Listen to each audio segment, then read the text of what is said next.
Seguindo as pegadas de Hegel, em 1961, o grande historiador inglês Hugh Trevor Hopper disse numa entrevista que ficou famosa na BBC que a África não tinha história, porque os povos que vagueiam nas solidões selvagens não têm história.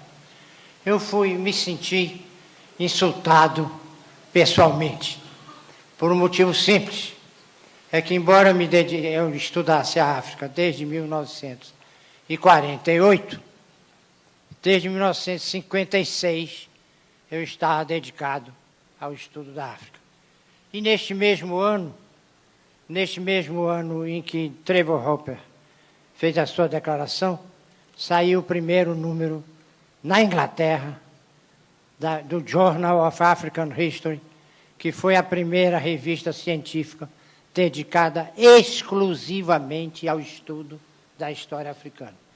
E nessa mesma década começaram os entendimentos para a redação desta obra monumental, que hoje é entregue ao público brasileiro em português, e de outra obra monumental, também em 8 volumes, cada um deles com quase 1000 páginas, que é a Cambridge History of Africa, a História da África, da Universidade de Cambridge. Na realidade, eu tinha consciência clara de que a história da África era uma disciplina antiga e nova, que era nova como ciência e antiga como arte, para usar a antiga distinção entre ciência e arte, que não mais está em voga. Era nova porque só começava a adquirir contornos nítidos na metade do século XX.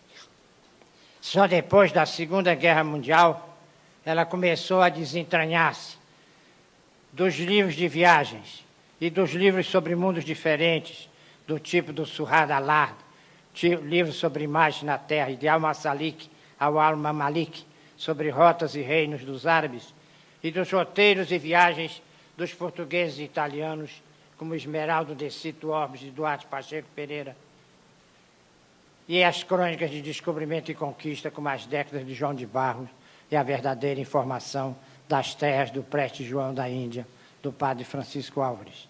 Ela também se desentranhava dos estudos de antropologia cultural, de etnografia e de geografia humana, tão comuns no século XIX, nos quais muitas vezes se misturavam mito e história, como acontece nos livros de Frobenius. E havia também uma tendência a projetar para o passado estruturas e modos de vida do presente, como se a história fosse estática. O que foi é, dizia Eugênio Dossi, mas nem tudo que é, foi. Isso era um pecado que, por exemplo, cometia Melville Erkovitch, que foi lembrado nesta manhã também nesta sala. E era uma história antiga até mesmo porque havia livros de histórias de diferentes povos africanos, escritos por africanos, da mesma forma que desde Heródoto se escrevia a história europeia.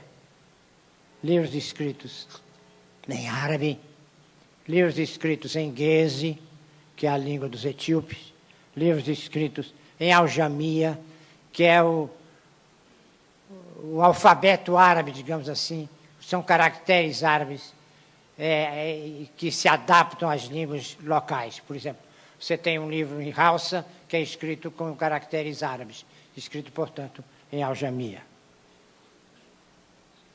Então, nós tínhamos algumas obras extraordinárias que lemos até hoje com enorme prazer e um enorme interesse, como o Divã dos Reis de Bornu, que registra assentamentos desde o século XI até 1808, como a Crônica de Quilwa, que foi redigida na primeira metade do século XVI e já era conhecida pelo cronista João de Barros, que a cita em suas décadas, como a história de Minas, rei da Etiópia, que é do fim do século XVI, e várias outras histórias de Negusa, Negaxiz, etíopes, quase todas elas traduzidas para o português pelo capitão Esteve Pereira. Uma história da Etiópia, do padre Pero Vaz, que, embora fosse um espanhol, que escreveu em português no início do século XVII, escreveu a sua parte histórica inteiramente baseada nos livros em guese que ele leu durante os numerosos anos que viveu na Etiópia. Como Tariq al-Fattash, de Muhammad Khat ibn al-Maktar, e como Tariq al-Sudan de al-Sad, com a história de Songhai, livros que foram extraordinariamente estudados por Paulo Fernando de Moraes Faria, no seu monumental Arabic Medieval Inscriptions from the Republic of Mali, de 2003, que é o livro mais importante escrito por um brasileiro sobre a África. Em inglês. E em inglês, por óbvias razões. Durante muito tempo, as pessoas me censuravam. Por que você está estudando África? Estuda os gregos, meu filho. Cheguei até a ter um apelido de GG Nagô.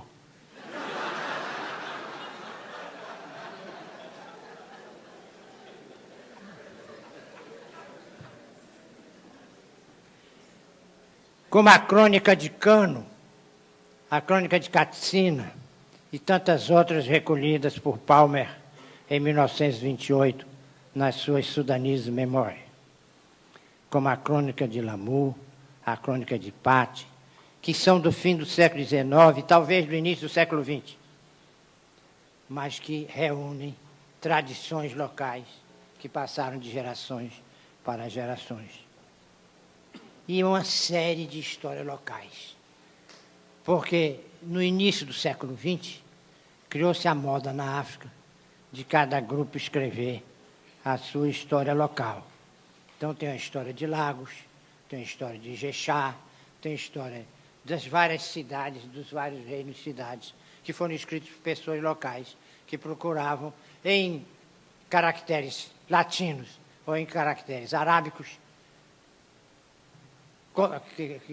registrar o que eles tinham contado os seus avós, os seus bisavós, e, sobretudo, o que haviam contado, os griots, djelis, ou bardos, poetas que sabiam a história, que sabiam o nome dos reis, que dividiam a época pelos acontecimentos, não pelas datas, mas pelos acontecimentos.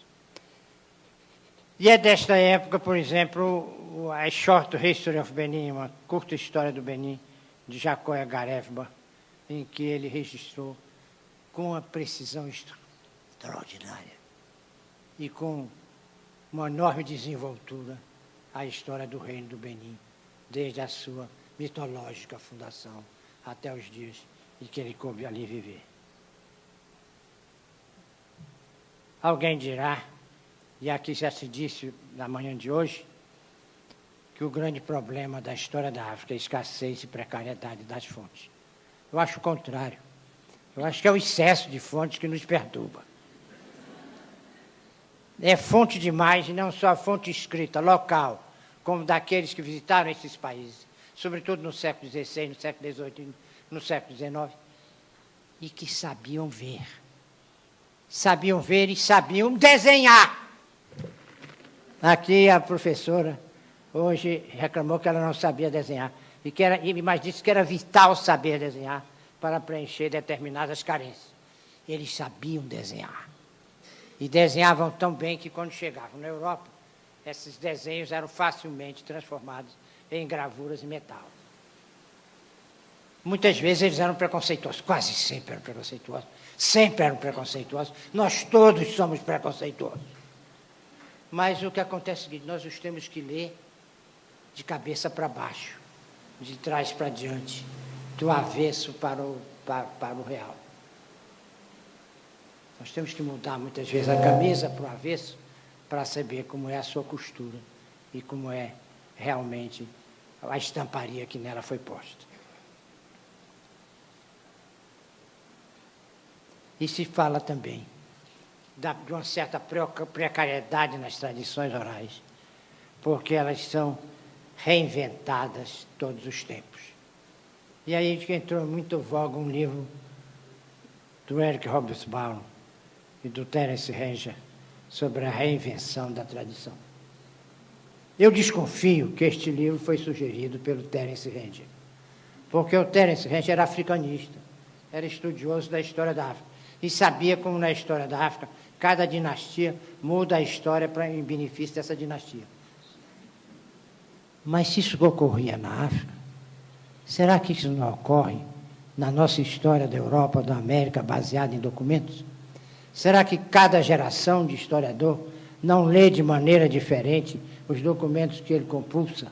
Será que ele não escolhe de maneira distinta os documentos que quer usar e aqueles que relega e resolve não usar, porque perturbam a imagem que ele tem de como foi o passado? Na realidade, cada geração, na África, como na Europa, como no Brasil, refaz a sua história. Ou refaz inteiramente, ou refaz parcialmente.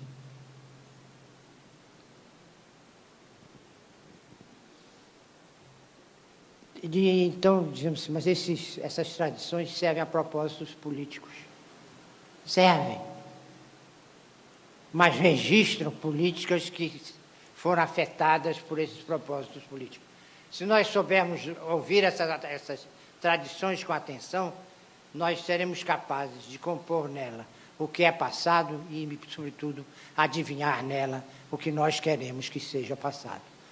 Porque o passado é uma construção como o futuro. Nós construímos o passado como construímos o futuro. E há outro aspecto também, do qual a história da África se socorre. É a arqueologia. E foi a arqueologia que mostrou que na África tinha origem o homem. Teve a origem o Pithecanthropus e depois teve a origem o Homo sapiens. Quer dizer, a África gerou o ser humano 2 vezes. Fez a primeira vez, não deu certo, ela repetiu.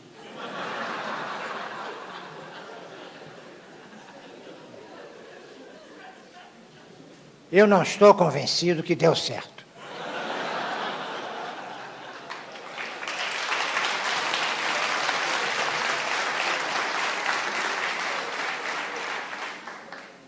Mas a arqueologia também sofre de um pecado. Ela só gosta de monumentos de pedra. E monumentos de pedra na África há vários deles.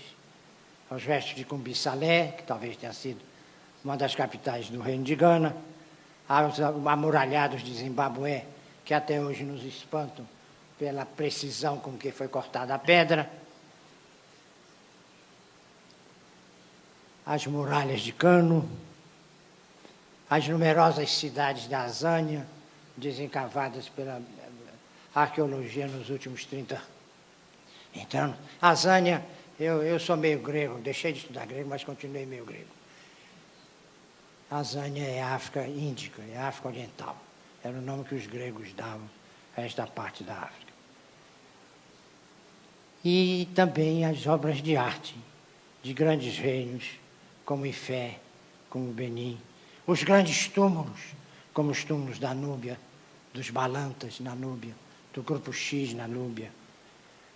Os grandes túmulos do Sudão Ocidental, os túmulos de Igbo-Ukwu na Nigéria, que revelaram a arte do bronze, absolutamente diferente de toda a arte do bronze que nós tínhamos conhecido até então.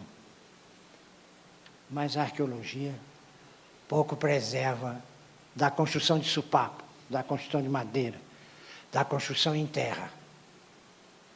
Mas ela deixa marcas.